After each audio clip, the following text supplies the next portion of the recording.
All right. Hello. Today, my name is Jackson McLennan, and I'm talking to you about the ethics of 3D printing.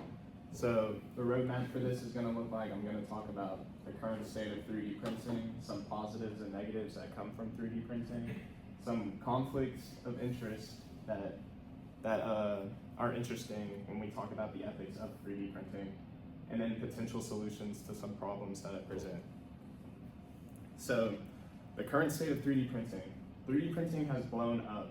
I've read it online that 10 years ago, they thought maybe like $1 million worth would be sold in a year. And now that's almost double that is being hit in just 1 quarter of a fiscal year. And with that comes a lot of growth. For example, for FDM printing, like the classic 3D printers that you think of, Bamboo Labs, Creality, and Prusa are pretty big personal 3D printers, and they're just making tons of money off of this market. And then there's a handful of resin printers that are also used for consumers. And with all this buzz around 3D printing, they're starting to get really good at increasing the speed and the build volumes and the type of filaments that are allowed for FDM, for example, like nylon or glass fiber infused filaments that could be used at industrial scales. And one of the bigger things that is coming out for consumer printers is multicolor printing. So now you could use AMS systems, they're called automatic material systems, and they could filter out multiple rolls of filament that are different colors, and that can be used to make multicolor prints. Now, some of the goods of 3D printing is, for one, rapid prototyping. It's a lot easier to make a print and then get it in your hand physically within hours after making the design. Customization. A lot of people, like at home, can just make their own design, send it to a print farm, and receive it within a few days, and you don't have to go onto Amazon to buy some small niche little thing and waste 20 bucks and instead just make it yourself. And also reduced cost. For example, CNC machines, if you mess up a CNC machine, a new bit or a new drill could cost thousands of dollars. Or making new molds for injection molding could cost a lot of money, but 3D printing, you could just pump it out real quick within a day or two. And also 3D printers have the advantage of complex geometric printing. For example, CNC machines, they're limited to 2 or 3 axes right now. While they're starting to make 5-axis CNC machines, they're still really expensive and not complicated enough to be able to make designs that 3D printers can do through additive manufacturing. And also in-house production. A lot of companies can just have 3D printers in a designated room, and they don't have to import it or get another company to send them the materials that they require. Now, some negatives of 3D printing. For one, material waste. With every failed print or iteration, it's just adding up plastic that goes into the landfill. And also supports for prints. For example, like you could have some crazy big print and you'll need to print all these little branches that connect to it, and through doing that it like keeps it up, but it also adds like 30 extra grams of plastic being printed, for example. And then next is energy consumption. So there's a lot about this. For example, stepper motors and the heating systems used take up the most energy. So stepper motors is what's used on the printers to move it from the Z, X, and Y axes.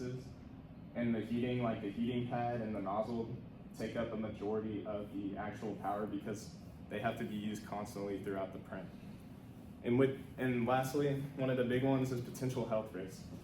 So long-term exposure to volatile organic compacts can like give you cancer or migraines and give you constant problems. So in that chart up there, that's 3 pretty fairly common filaments, ABS, PLA, and nylon. And styrene is connected to cancer, headaches, and many things. And ABS, for example, that's what's used in Legos. When you're printing that, if your printer is not enclosed, it's printing 276 micrograms of styrene an hour. And nylon's really bad about that. It has 1,750 micrograms of styrene an hour.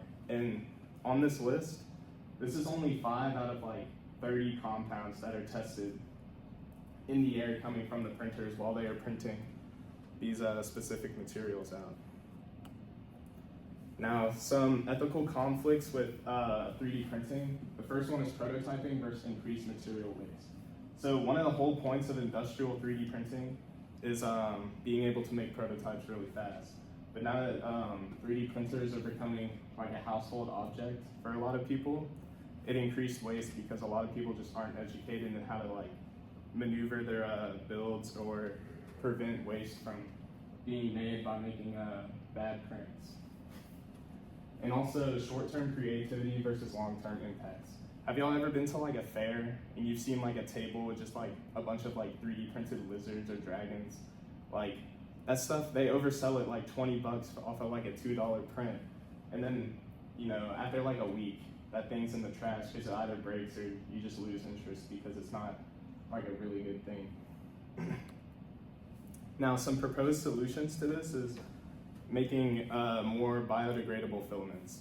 So PLA is the basic filament. It's pretty biodegradable, but it will still last like 100 to 200 years just out in the wild by itself.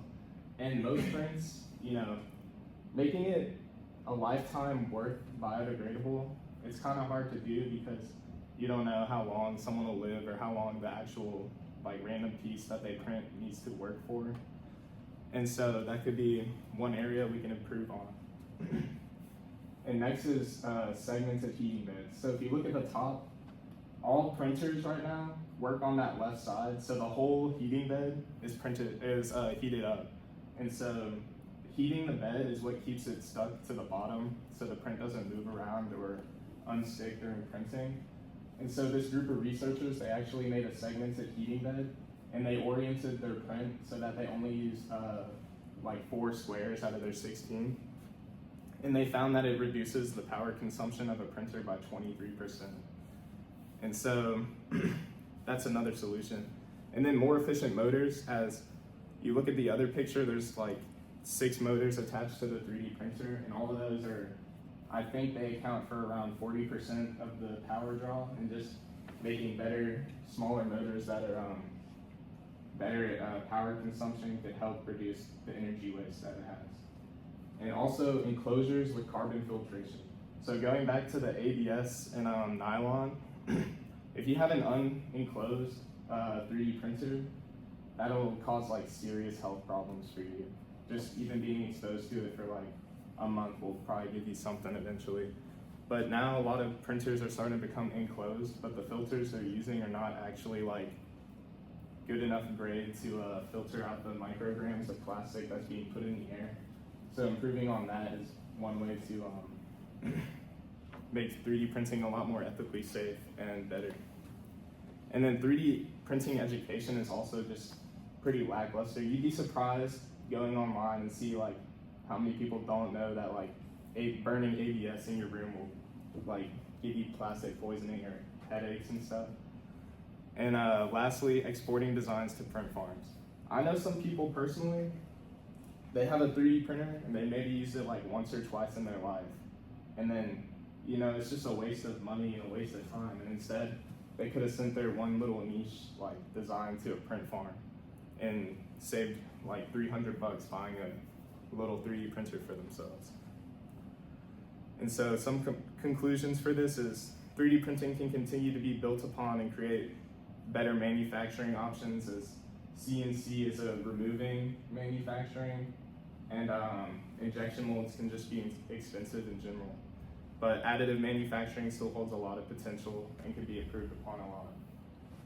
And so my closing statement is technology is only as ethical as the people who use it. By 3D printing responsibly, we can create a better world. Thank you for your time, and do y'all have any questions? Thank you.